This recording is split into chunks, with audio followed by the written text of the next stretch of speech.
Hey YouTube family, this is Terry, the Healthy Vixen, coming to you with another video. And today I want to discuss three reasons why you can't move forward in life. Three main reasons why you cannot move forward in life. And this video is coming from a past experience that I had, or a state that I was in many years ago that left me really stuck in a space of not being able to move forward, and really not being able to move forward in relationships, and specifically from a marriage that I was in for almost 15 years, a bad marriage that I was in um, for almost, for about 15 years, 15, 16 years. I was in a relationship for 16. I was married for 14. And I was stuck. I'm just going to be honest with you. I was very stuck. I was very much in a low state, in a low space, um, in a paralyzed space. And it was really mainly because of fear of the unknown, um, fear of rejection, because um, fear of rejection and abandonment issues, childhood abandonment issues that I had, because my father had abandoned me and my sister, my mom, when I was a little girl. And I love my father. I love my father, and um, but he had abandoned us, which I believe ended up being a good thing, because before he abandoned us, he sexually molested me. Um, and so it turned out to be a good thing that he abandoned us and was not in our lives because of that issue and of that. But that created a real strong fear in me of, number one, allowing men to use me um, in different ways, including sexually, as well as um, having abandonment issues with men and holding on to men that didn't have my best interests at heart. So I'm going to talk about the three reasons why you cannot move forward. And I'm just going to be brutally honest, because it took a lot for me to overcome this state of mind. The first reason why you can't move forward in life is, one, because your imagination is blocked. So, when we're kids, we have imaginary friends, we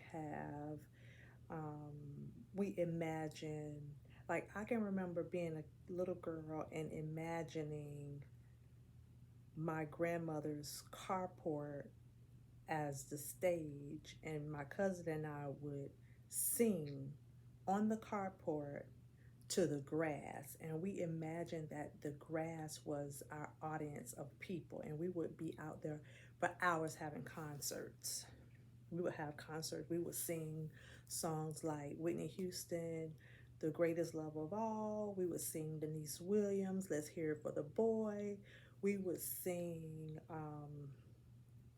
Atlantic Star, like all of these artists, and we would have concerts out there with our imaginations.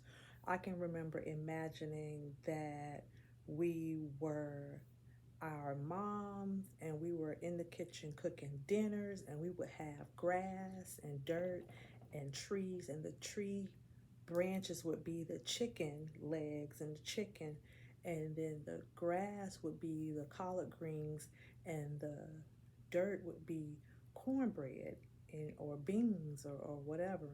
And we would imagine cooking an entire meal, and we had our old pots my grandmother would not want anymore, we would have those pots. And we would use those like we were actually imagining preparing a full course meal.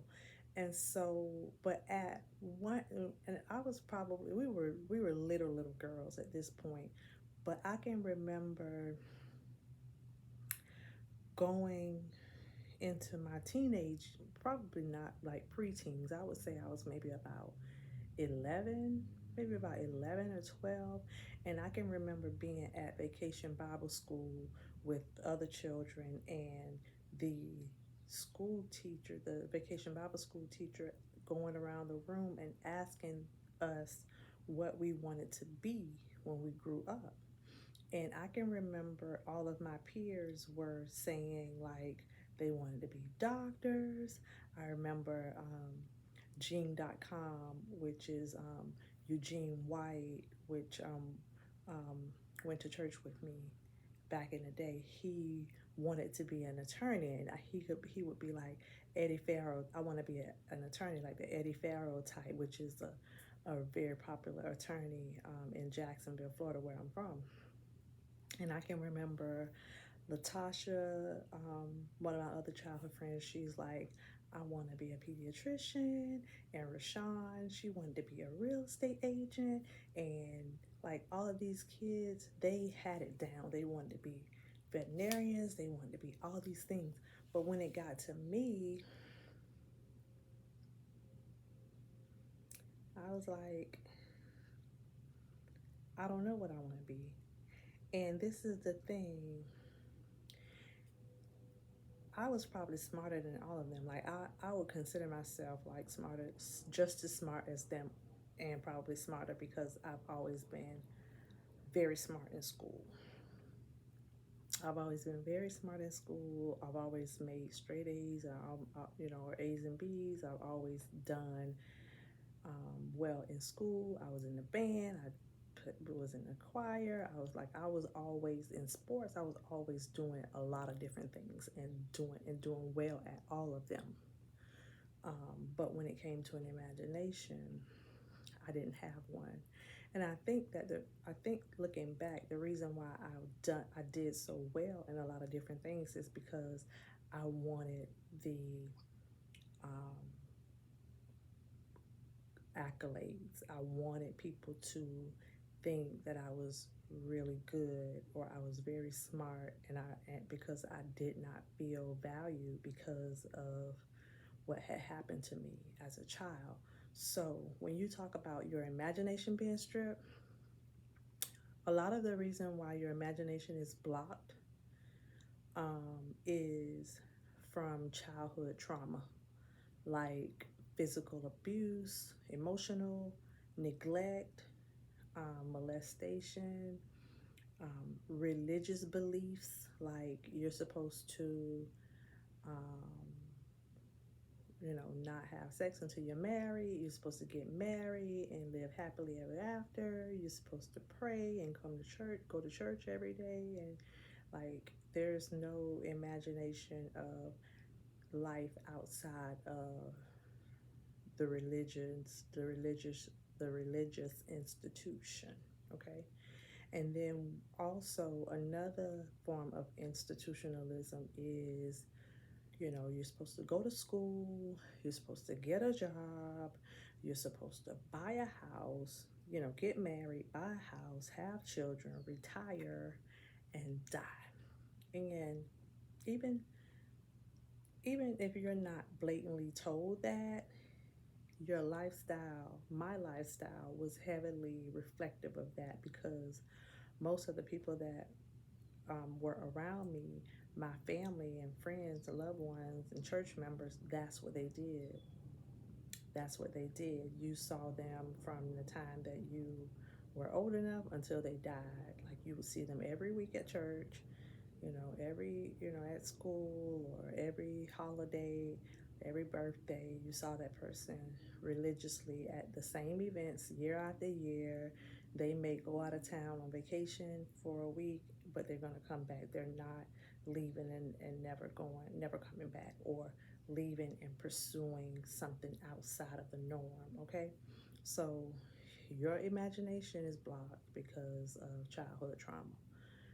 Number two is you do not have a clear, unique vision for your life. And this goes back to, okay, you you you meet somebody, you get married, you have kids, they have a job, you have a job in the same area that y'all grew up in.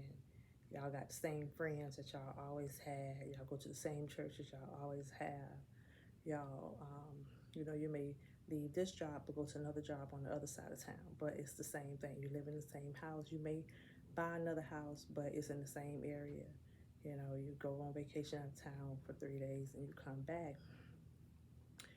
So there's no very clear and unique vision for your life. And the last one is you have never done something original or that made you extremely nervous. So with this last one, this is very, very interesting because when I decided to not think about it, to not think about leaving my ex-husband, to not weigh everything and to just go with how I was feeling, I left. I didn't care about the house. I didn't care about all this money that I had already put in buying furniture. Didn't worry about the 2 cars that I was paying and everything I was paying for out of my own pocket, supporting paying all the bills.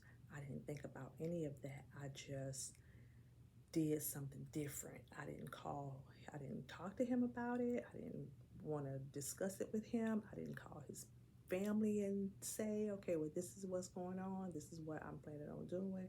I didn't get anybody's advice. I just did what felt right. And even after that was done, that part of that phase of my life was done, and I met my partner, my now husband, I did something that felt right and was totally out of the norm.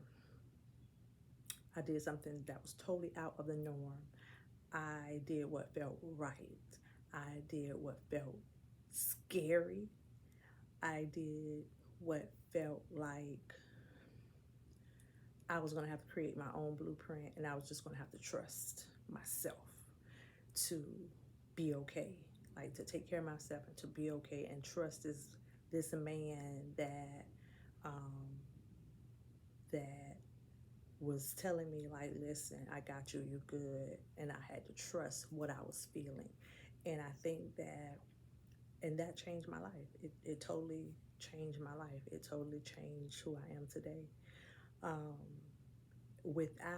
And I did that without holding a conversation with anybody, without saying, well, what you think about this way? He's saying that he want to do this, and well, what you think? Like, no, because guess what? Everybody that I had that I could talk to about it couldn't answer the questions because they had never done it. Like, they had never done it. They would never just go relocate out of the state with somebody that they had recently met, even if it felt right. Like, they would be so afraid of what people would say and how people would think of them, what people would think, and what if something happens? What if this man you just got out of a relationship, what if this man abuses you? What if this man doesn't treat you right? What if this? What if that? What if da da da da da? And unknown caller. That's why people are stuck. So I'm gonna end this. I'm gonna end this video here. So that's 3 reasons why you can't move forward. Okay, your imagination is blocked from childhood trauma. You do not have a clear, unique vision of your life. You need something unique. You need something that's all yours. And 3, you have never done something original or that made you extremely nervous. Okay? And most times you haven't even you don't even trust yourself. You don't even trust yourself, because how can you trust yourself? Because the people that you were created, that created you, that you should trust, you weren't able to trust them, so you haven't developed automatic trust of people, and you haven't taken the time to trust yourself. So I'm gonna end this video. I hope you all like it. I hope it helped.